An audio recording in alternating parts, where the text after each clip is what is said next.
So, the first question is, how do you perceive and how would you explain the purpose of religious life in the world we live in today? Good morning. And first of all, it's just I want to say thank you for your trust that you are coming slowly to listen to us. That it means a lot for me. So the first question, really when I was thinking about it, I said, what is religious life today? And what is religious life since started? It's not the same person who called all of us, and he will be calling people again and again, because he is the one who is calling us to this place. And also, it's like I thought about this religious life that started with our foundresses in certain way, but all our foundresses knew that their mission is the mission of God, is not our. So how lovely to see it as a collective work for God, for the people of God. Thank you.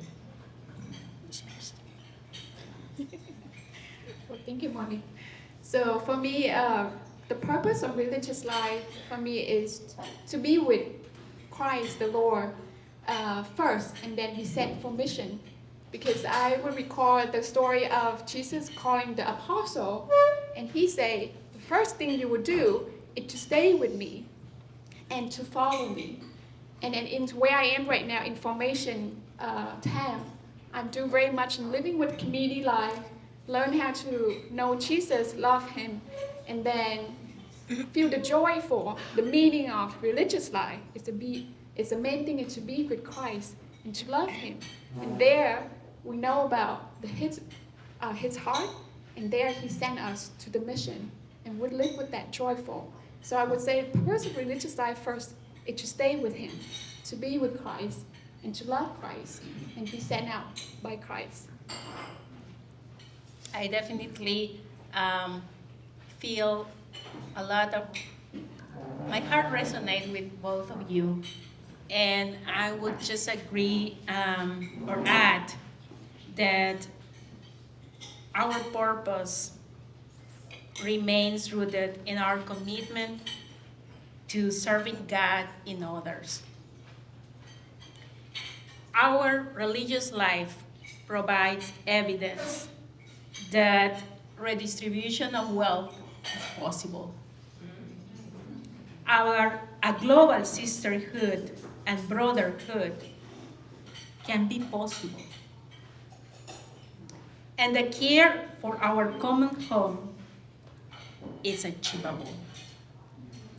We provide evidence in this society that our love, our passion for God love is really possible and tangible.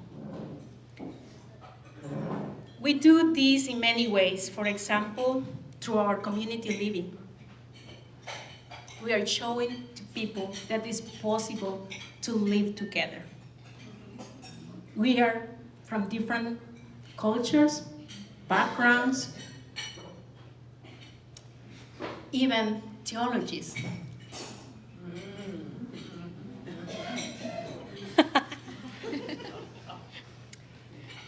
We embody values of compassion, service, forgiveness, community, trust, and of course, collaborative leadership. We are showing to our society, to our world, that we can do a shared leadership, and we do well. Thank you all. I agree with all of you and would add that we are here, we're here, we're evidence that there is another lifestyle out there besides marriage and single, the communal lifestyle. And it has been around for a long time, and it will stay around because, as we have all shared, God is behind this. And part of our purpose is to share God's unconditional love that has all been shared with us, and we continue to share that love with others through our communal lifestyle. And as we make the vows of obedience, poverty, and chastity, we're not doing it alone. We're doing it together because our vows are stronger together. And we're declaring that we're not doing this alone. The Spirit has called each of us to our own lifestyles, whether it is married or single or communal life. And practically speaking, though, we're all here sharing the gospel mission of Christ. And all of our congregations share the gospel mission and the good news of Christ, how we were founded to do so. Like, for instance, mine is the unified love of God so that all may be one. But all of us, at the heart of it, is God's love that we have and are sharing. Thanks to each of you. And now, and we don't have to go just one by one, just whoever wants to speak. Has your perception, many of us in this room, most of us, are much older than you and have been in religious life much longer. Some are just about to begin religious life, who are entering our congregations. And some are lay people who are working with us. And we're all working together, as each person has mentioned. I want to ask if your perception and your understanding of the purpose has changed since you entered your congregation. Whoever would like to begin. I will start with that, so I can read. I have been in religious life for almost 19 years. And I have lived in 3 countries and in small and smaller communities. Some of the changes that I see, one is we are missionary religious life. I remember when I sat the first time in my community table in Peru. We were few Peruvians. The majority of them were my sisters from Ireland, the United States, and Mexico.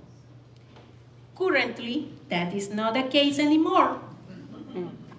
10 years ago, I was here in the city. I was just for a month.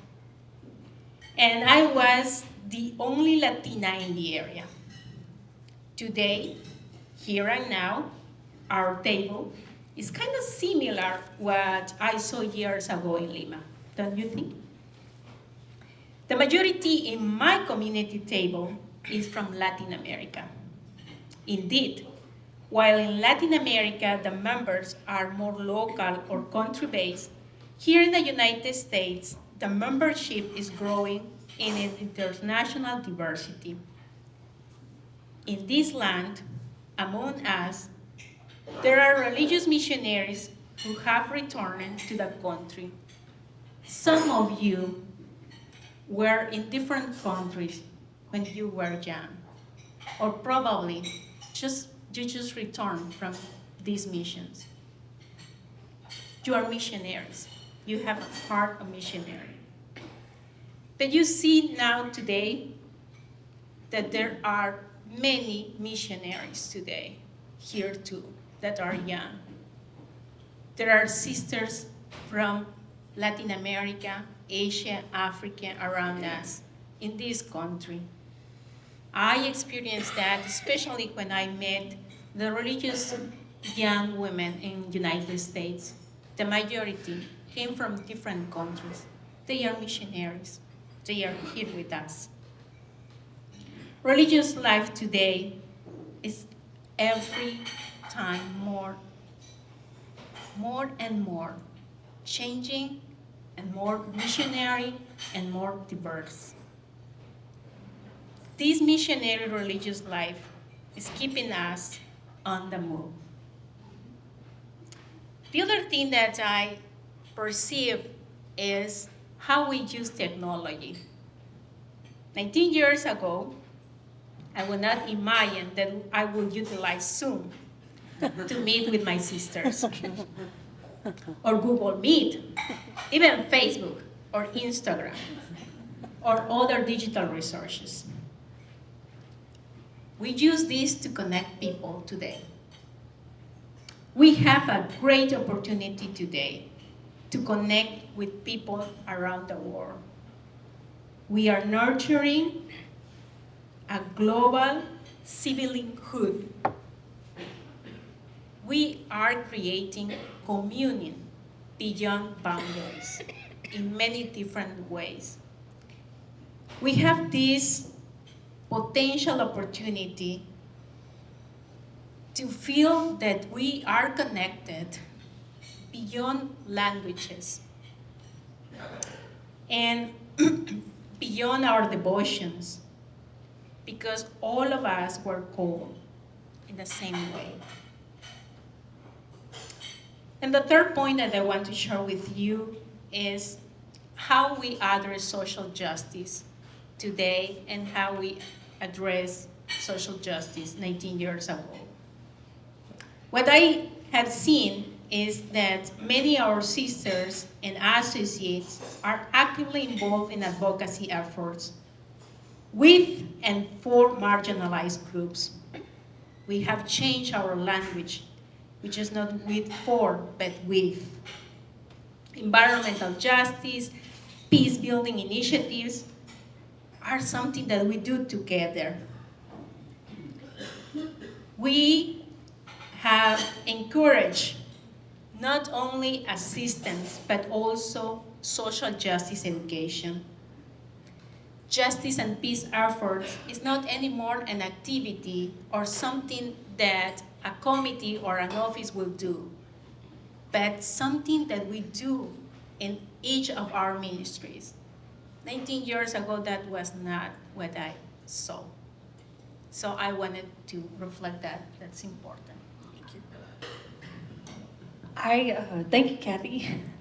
That I would also add that I believe our purpose remains the same. However, we have evolved, we continue to evolve, and that the needs of the world evolve, and we are awake and aware of those needs. Like, for instance, whenever I made first vows, we were in St. Louis, a tragedy happened, and we were all called to wake up to systemic racism. And our justice efforts are now focused on anti-racism and how we've continued to evolve and learn how much damage we've done to the earth and how the earth is calling us to change.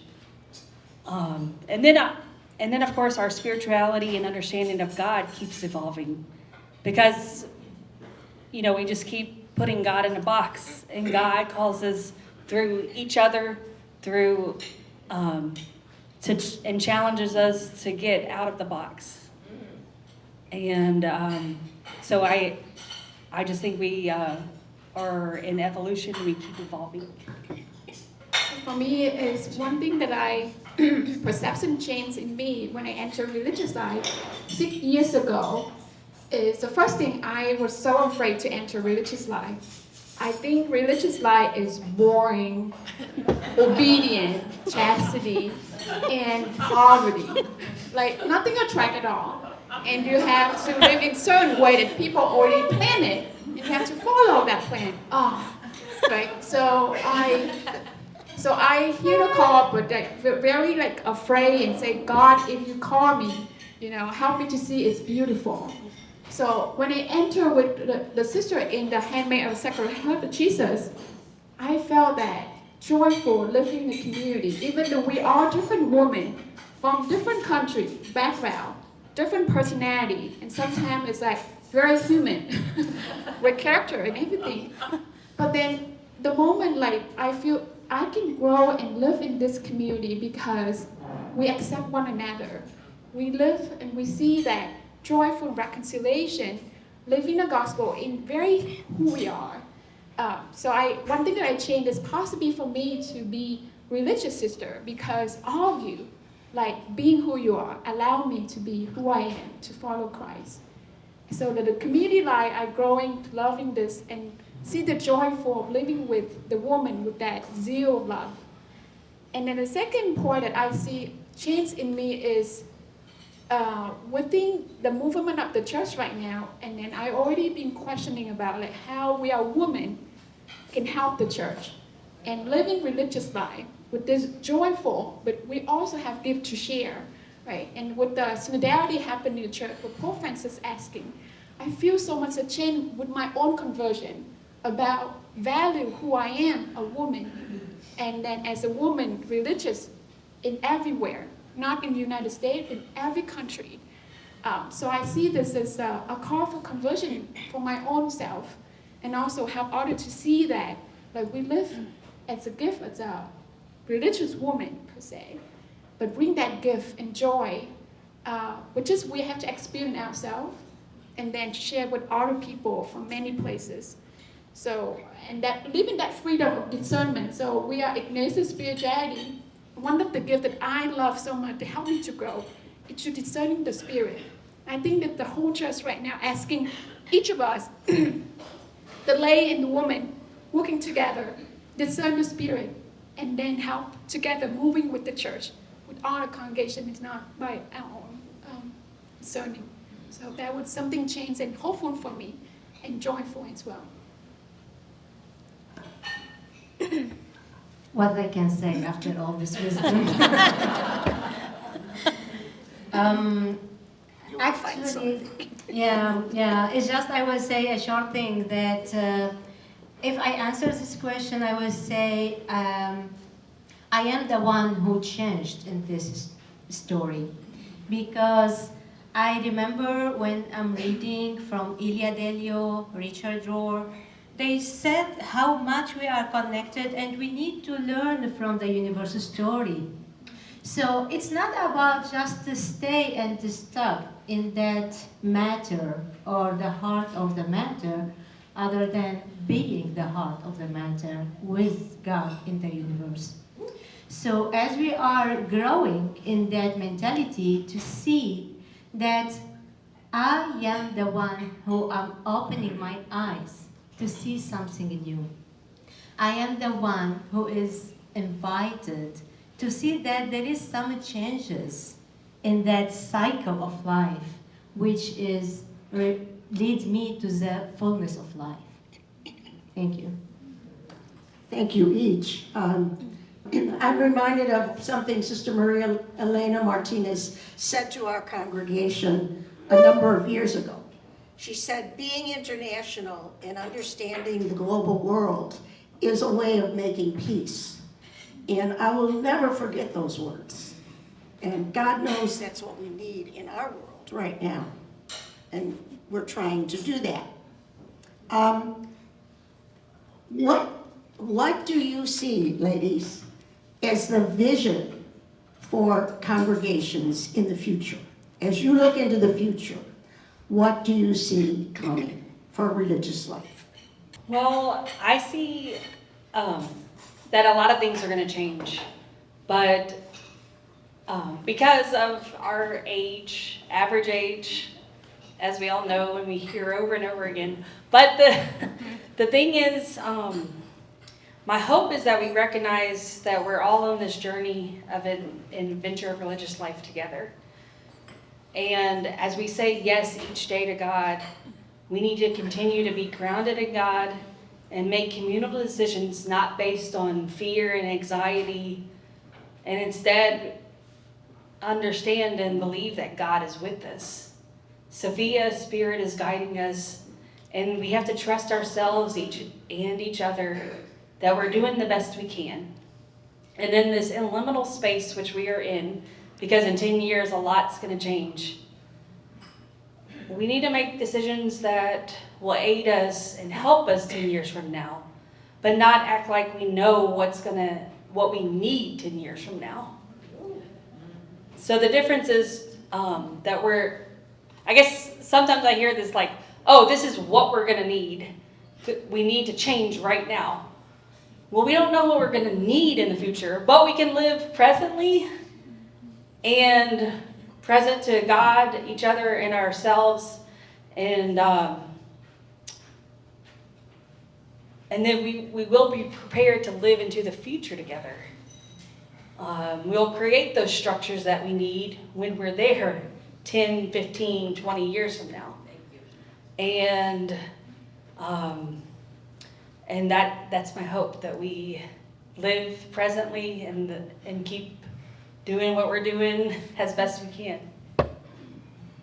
Well, for me, for 10 years, it's a long time, but I think for me, one of the things that I have my novitiate formation in Bolivia, and we were there in the time when very chaotic time for the president election happened. And then we went to a rural area for mass celebration for reconciliation and everything. And one of the women stood up among the congregation having mass there and asked, "Where is the church? Where is the church? Is it with the poor or somewhere else?" So that would struck me, and then I would check, right? We have a novitiate house inside the city, it's not in where the poor is. But then we go out there and serve, but of course, the church is always for the poor and is poor with the poor. And then I think this is something that I feel like, even coming back to the United States, I feel like, can I serve the poor here in the United States? And I feel, yes, we don't have to go mission anywhere else. There's a lot of things here to serve, a lot of things here to do missionary right here in where we are. So the 10 years looking for me is, we live more, like go out of where we are, out of the congregation. We talk about collaboration, we talk about interculturality, we also talk about being present and dream together, but also for the mission here together, right? I see it beautiful how we can working together as collaboration for mission here. I went to the border as well in El Paso, and working with our congregation there. I feel the joy of sharing the mission and serving the poor right here in this place. So this is one thing that I would dream for, the congregation, my congregation, and the whole church, to have a daring hope, going out, and don't worry about much about what we can serve for ourselves, like a survival question. No, it's how we're gonna live that joyful message, and serving that to the people and finding joyful message right with the face of Christ in the poor. I think this is what give me the line, the full of life, the joy I'm being the religious sister right now, and hope that will be the movement. Thank you. Something that helped me to try to see what will be the future is to remember or to remind myself that it is God's mission. The mission is or belongs to God. So the future, the same. And what I hope for us in the religious life is that we will not be tired to keep going in building a more equitable and inclusive society for the generations to come. We will be not tired to keep working together, trusting in collaboration, trusting in solidarity, trusting in each other. So that way, we will break down barriers and we will foster diversity. I hope that we, as a religious life, we will embody all that we say with our words. I hope and I pray that every day do what we need to do today, here and now. And trusting in God that that love will be something that will help me to go where I need to go, move me when I need to move, and then stay when I need to stay. But just do what that love is asking me and asking us. Again. Recently I attended several meetings and all of them related with hope. So I'm start wondering about that hope. What does mean hope for us? This 4 letters, words. It's like always we speak about hope. We don't speak about ourselves. We don't speak about what hope is for me and for you today. What we are hoping to go back home and do after this breakfast. What we are hoping that our day goes by without any interruption. So that it's opened me to say, flexibility, that's my hope. Openness, that is my hope. Breaking structure is my hope. Going beyond boundaries, that is my hope. For myself and for religious life as well. Because our foundresses, they were saying some words of hope for us. And if I really recall what Mary of Frisia said, in one time in her life she says, she's French. So she said, I don't want to be called anymore French, or American, or African, or Latin American. I am from wherever there is people need to be saved. I'm hearing her echo today saying to me, maybe it is the time to say, I am no longer a good shepherd sister. I am belong to this global sisterhood. That is my hope.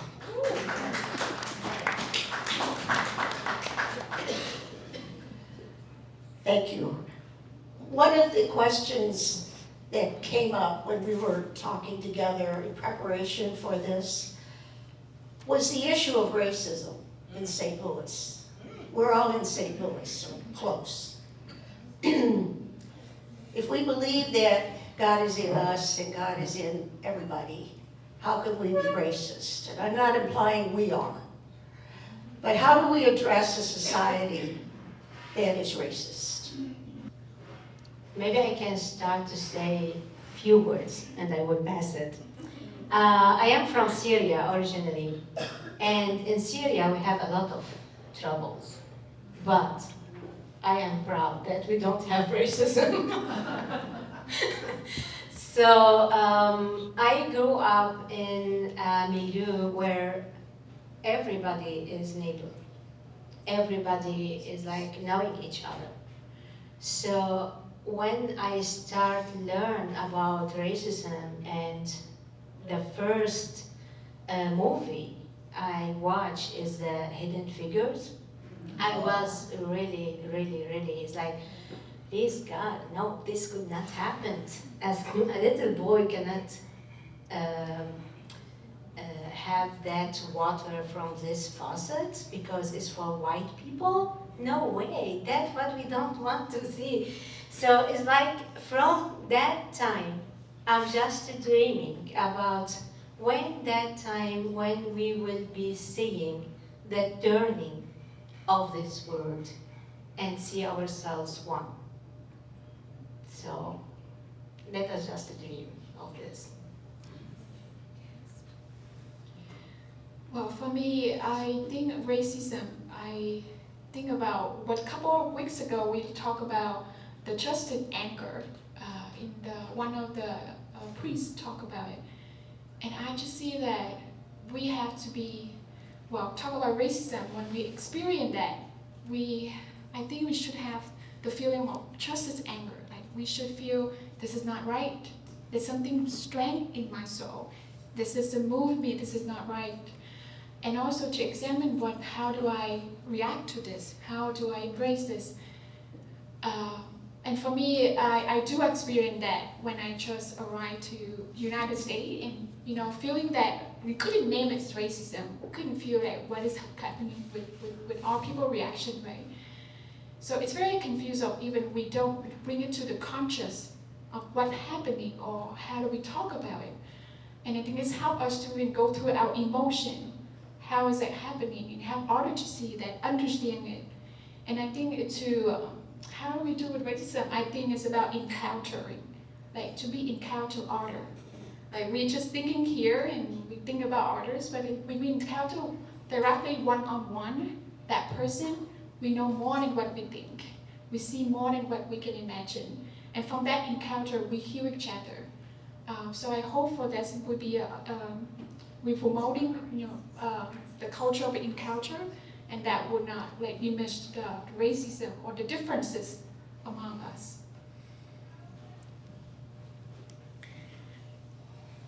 Very interesting question. Let's see, what can I say? And then regret what I will say, right?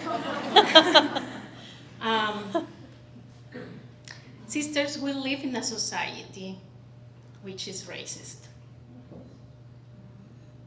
Nobody of us can say that we don't experience racism, at least myself, or we have made others experience racism.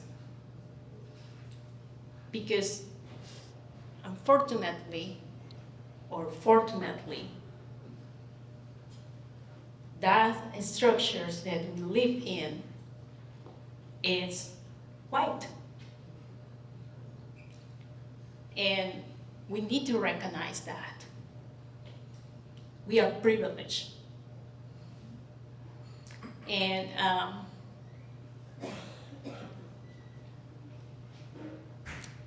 what I would say is that the work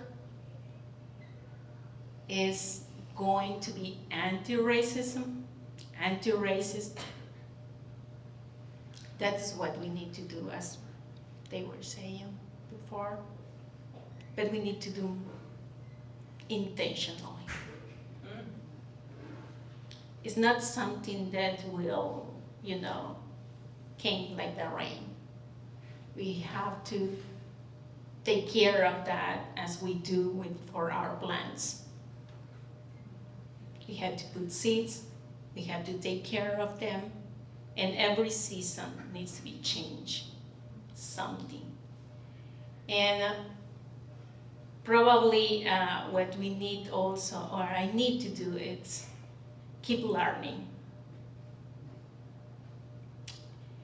Keep learning that there is something more that I could improve. Will not totally complete or perfect. Thanks God we are not perfect, right? And so I will do this, what you were mentioning, and I totally affirm with that. Just an encounter. An encounter is important, to encounter with each other, to have relationships with others, especially with those that we don't necessarily agree in ideas. Ideas is one thing, but if everything, when I related others, is about race, I have to take the time to reflect on that. So I will invite me, and I invite you to don't give up about our own work in being more self-aware of our own racism.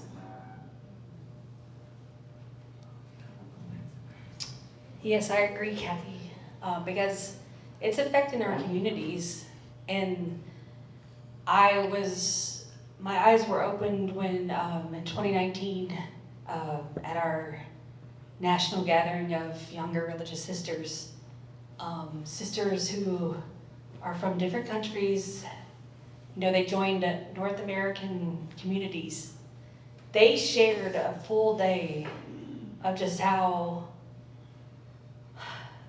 they vented the whole day. They were able to just vent in a safe place about all the microaggressions that are still present in our communities. Ooh, preach now.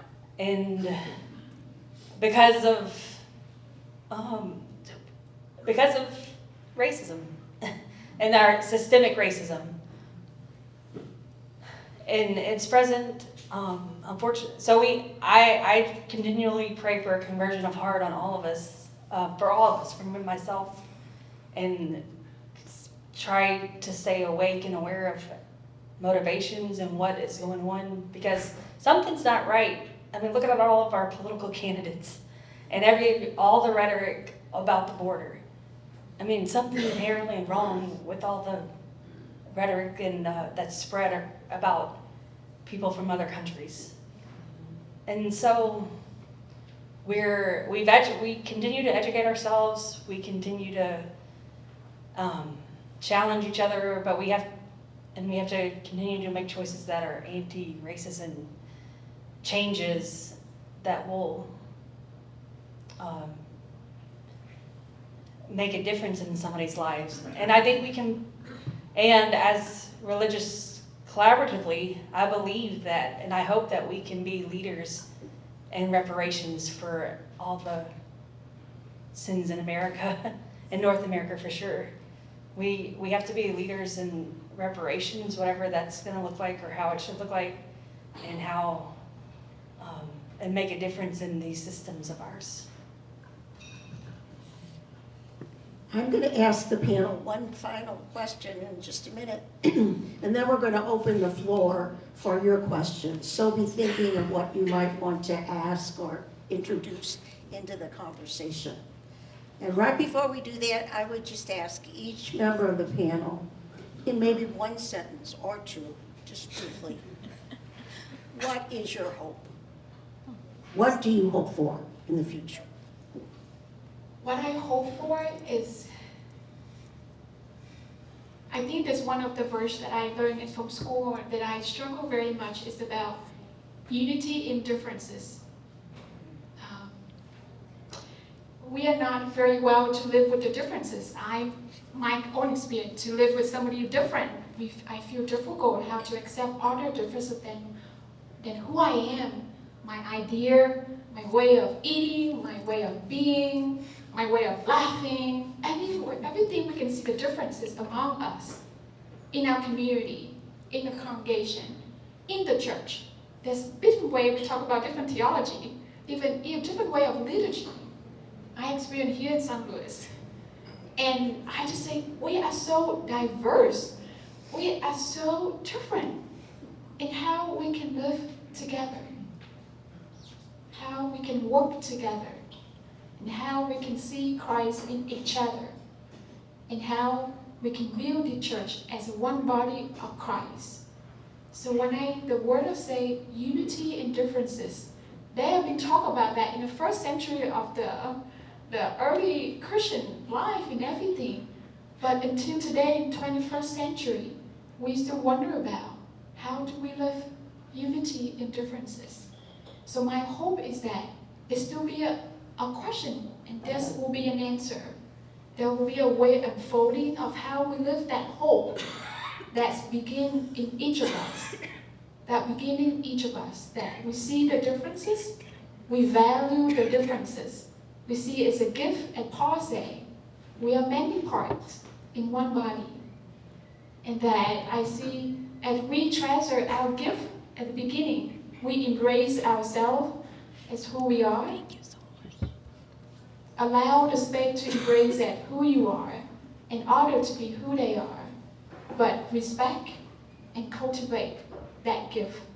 So that is what I hope for, to see that unity in one body, that I would inspire me to see that. I hope you will accompany my journey. This is my hope that so many sisters, I envision that. I envision to working with you. This is my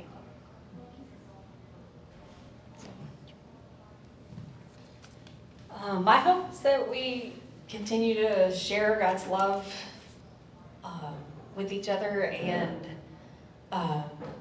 we continue to live our communal lifestyle in the best we can and live into our long lives together, God willing. Yay.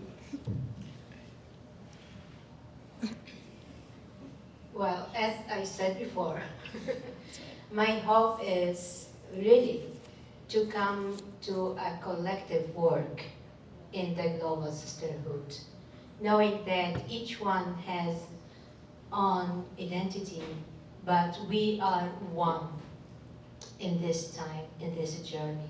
We are one. We cannot just be working solo.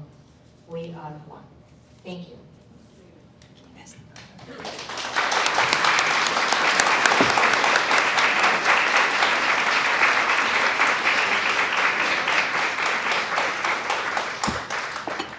Now we're going to take questions from all of you. If you rule the world, you are now the head honchos in your communities. One of the things that you have seen that we have not done well, I noticed that Claire did not mention white supremacy, and I know that you all struggled not to say it. What could we have done better? What will you do better than what you've seen us do? Go Claire. Well, this was Helena had it worded differently, but I think we need to talk about what vibrant, healthy community life is together, and not be afraid. There's tension around it, but I feel like we've tried to skirt around the tension, but the tension's there. So we just need to work through the conflict and tension together to be able to live healthy communal lives. Well, in my opinion, as Kathy can hear my humble opinion, we always sit together during lunch, and when we talk, I say, my humble opinion. Then she said, uh-huh. So it's really, I see that we are here because of you. So you have done something, I can call them wonderful things, can make us be here because of seeing what you have done. So if in that time we are leaders, I think the only things we can just do is to come together. See that liminal space that Claire mentioned it before, that we are in all our congregations touching what our world needs today. We are open to new mission, to new services. So what we can do is just to support that, to always see what is new and what we are called today for and new services in our church. So nothing more than that. Thank you. My first question is, when can I bring my daughters to visit all of these communities? Thank you. But maybe more seriously, what do you hope for the future of like lay collaboration, or more significant leadership in parishes for religious sisters? We have, when we were talking, we have a space that our concerns.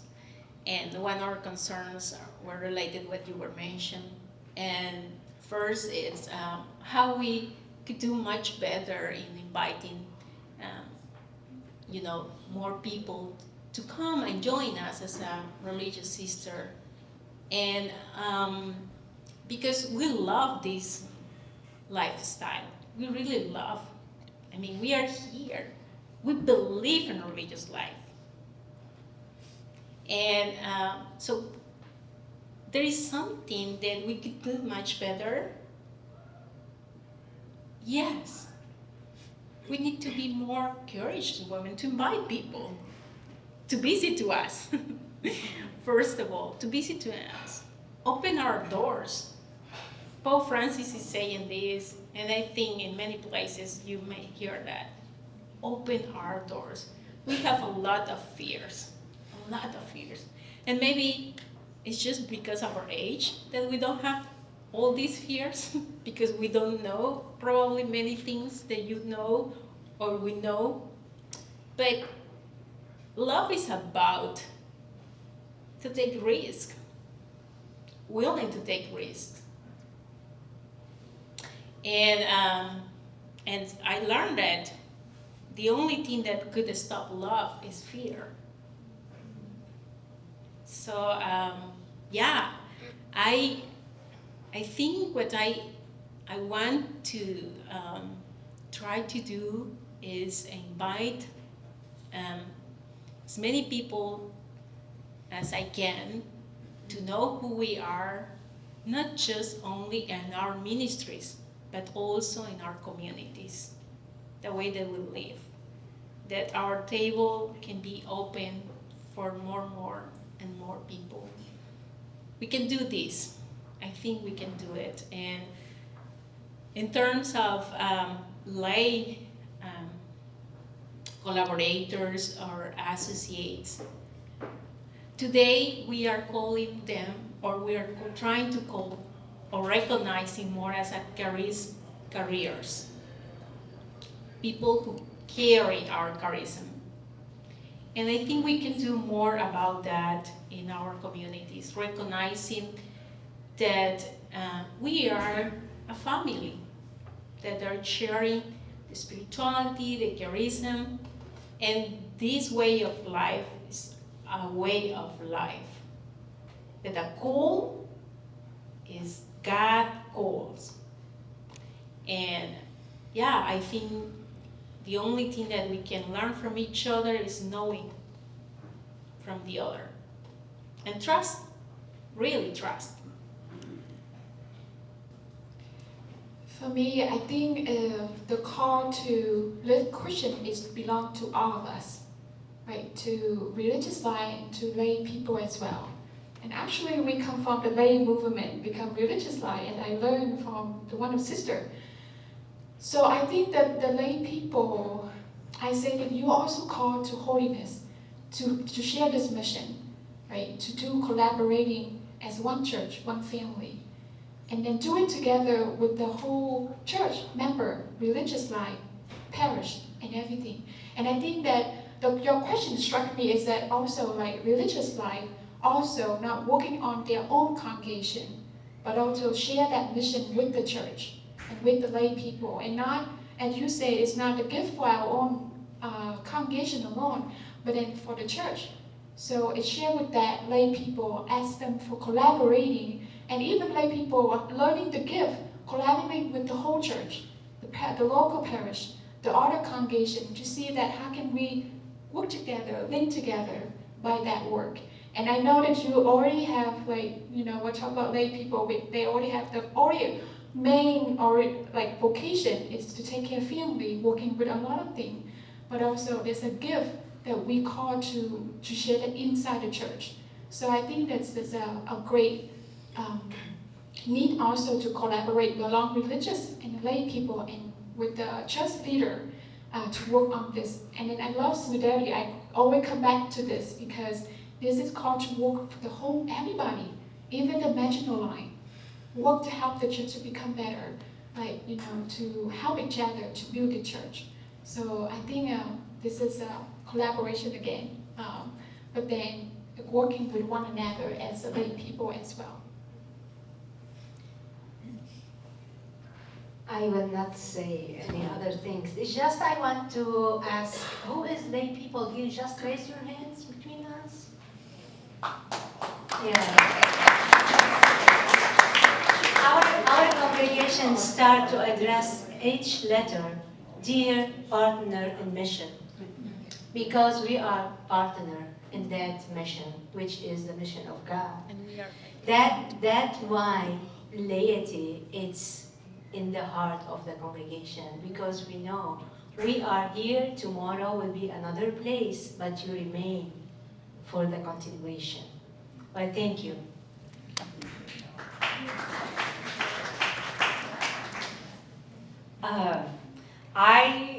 I hope we can just continue to empower and work with all of you as in social justice issues.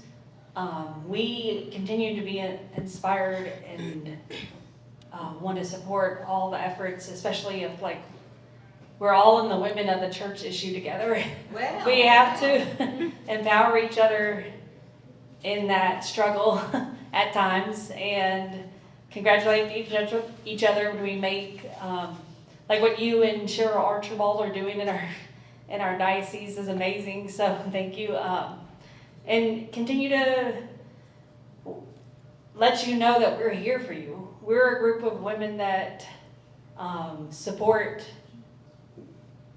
anybody and everybody and being their full selves, no matter your background, no matter who you love, no matter what country you're from. We are supportive of you and you're thriving. So whatever we can do to end that, let us know, because we're always welcome to being inspired and helping. So.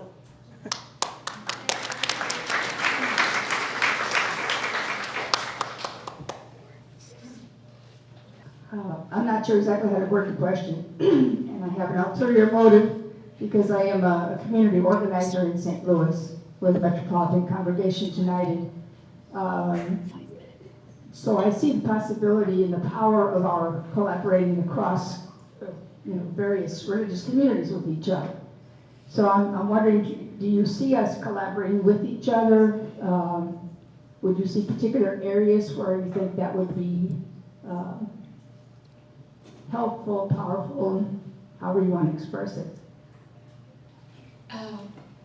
Thank you for that question, first of all. And I think that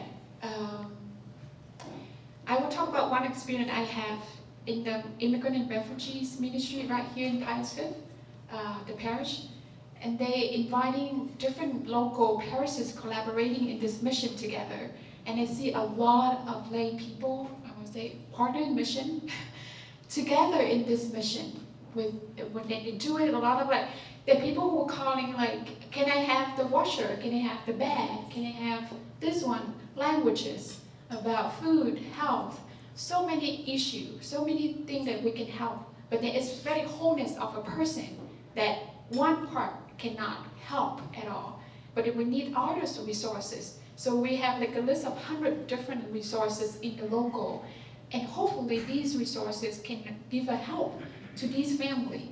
So I would see that it's even like not really religious congregation, but it's like organization, lay people working in this small work, volunteer, giving their time as much as they can, but to help this possible for this family to have bed in their house, to have food in their family, to have them to go to doctor's office, anything like that. So I see that even the image of how we're collaborating is like we share our gift and then reach out to others, be available and want to dream together to see, can we do something?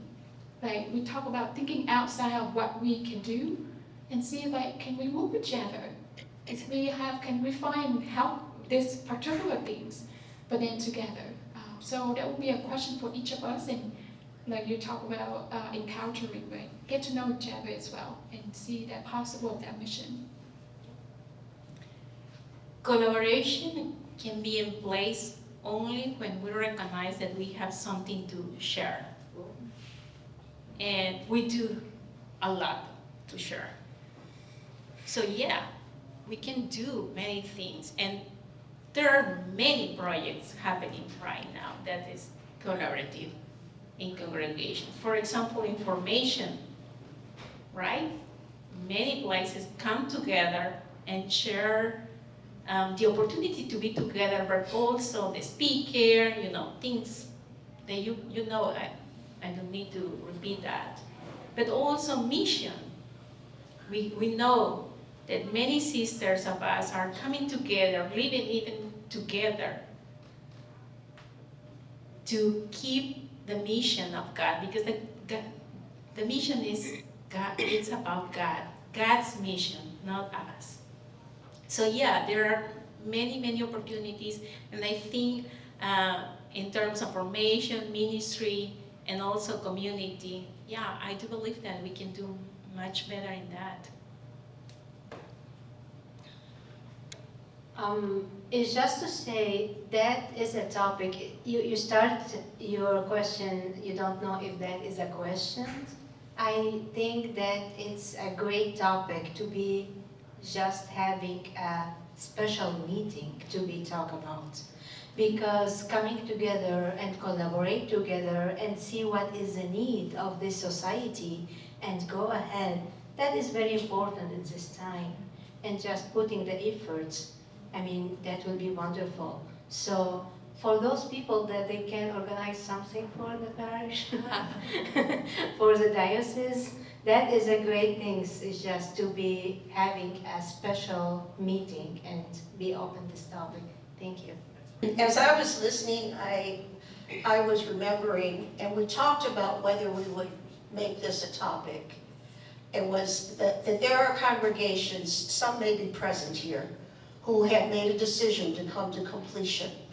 And as I was listening, I was asking myself, what have we done to reach out to them and help them and invite them even to come into our own congregations? I never thought of that before. I probably should have, but I never did. And to look with true compassion and love to these women, and not just to think, oh my goodness, they're coming to completion. So I think it's something to think about. Are there any other questions? Otherwise, we will. Okay. There's a couple. I just wanted to say something in terms of collaboration. I think it's really important everybody in this room knows.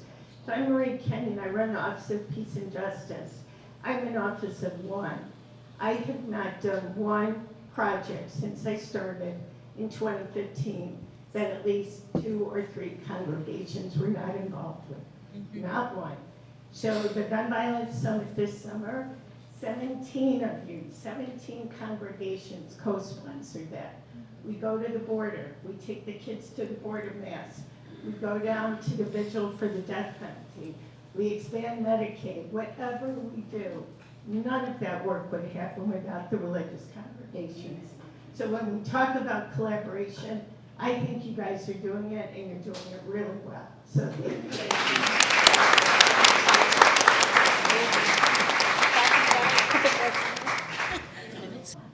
Thank you. I'll be quick, I hope. If this follows well, thank you.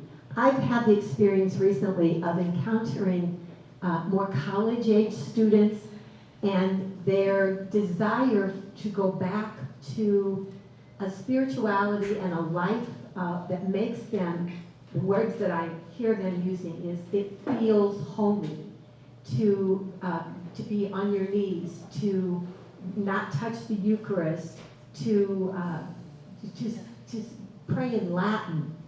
And this is like at the university campus at Mizzou in Columbia, which is a huge campus with people from everywhere. And I guess my question is, what is it about living the gospel as you're all describing it and as Marie is describing it? What about that doesn't help you to feel holy? Because that's what holiness is. It's not about genuflecting and bowing and the kinds of things that the church did for a long time, and we did those things for a long time, making ourselves look different. And I don't know, but anyway, that's something that I have a concern about, because the gospel is calling all of us to live the gospel, and that doesn't necessarily always feel holy.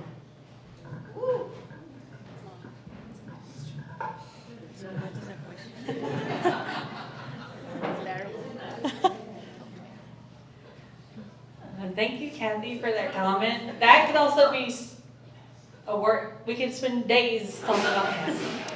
But I will just share,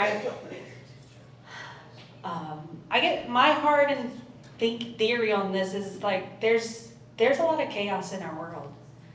Chaotic, home lives are more chaotic than ever before. Society, you watch the news, you just see all the chaos. And I believe that we're all trying to find sacred, safe space to connect with God. And part of that, for some people, is not how I feel called to pray, but part of that will whenever you pray and whenever you do certain things that you know have been done in the past, and you know there's a safeness to that. Yes. And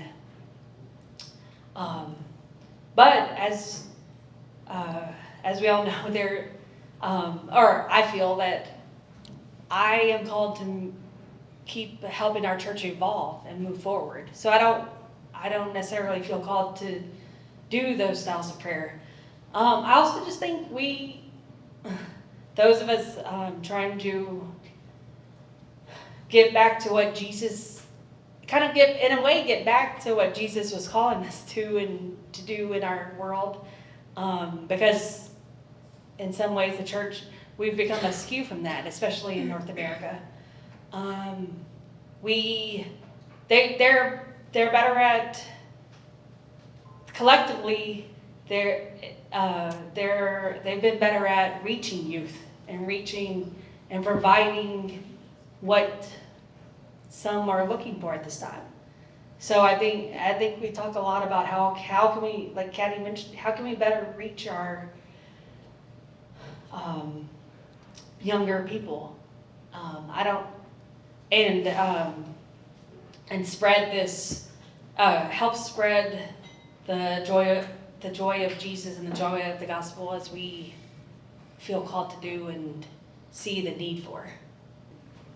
It's just sharing one thought I heard one time. I was in a retreat and the priest left us with something, say, you might be the 5th gospel, people can see it, so be it. So how wonderful to be that gospel in today's world. And I would like to share that that's also like a question for me as well. Coming here in St. Louis, and I come from a very different culture, how worship and devotion and everything. But I see the very good aspect of living love for God in prayer. This is very important. This is essential. Like how we love God in a way of being with God, praying, united with the church and everything. But we not forget about our brothers and sisters. So I think Claire would mention about it. So maybe there's a fear inside about reserving this holiness or way of going out to the world, right? But I don't know. I don't know what's this. But that there's a great devotion, desire for God among young people that I noticed talking to some of them. There's a great devotion that they want to love God and they want to be better. Right? But then the way how the young people can reach out to know God, it's through encounter with these people. That's what they're missing. Right? I don't know if they're going wrong, but the desire is good. The desire to know God is great. Right? But then we have to guide a little to see that God also here in the person you make, in the poor, in everything you do. Right? To see Christ outside of that holiness that you cannot reach, but so close to you, next to me, right? That I can experience Him with that whole of that messy and complex. And that's just a fear as well, to come into differences and complex. But I think our job also to be there with the young, help them, understanding what their desire and guiding. And I also just want to share, I guess the other problem that is like, I just realized I was saying they and them and everything, but really we have to be able to talk and just share and understand each other and not promote divisions in our church too.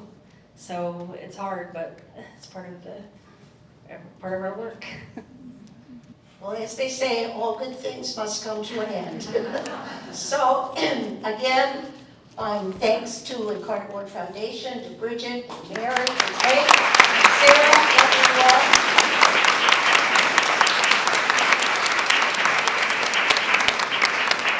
And thanks to Claire and Katty and Monique and Nhan.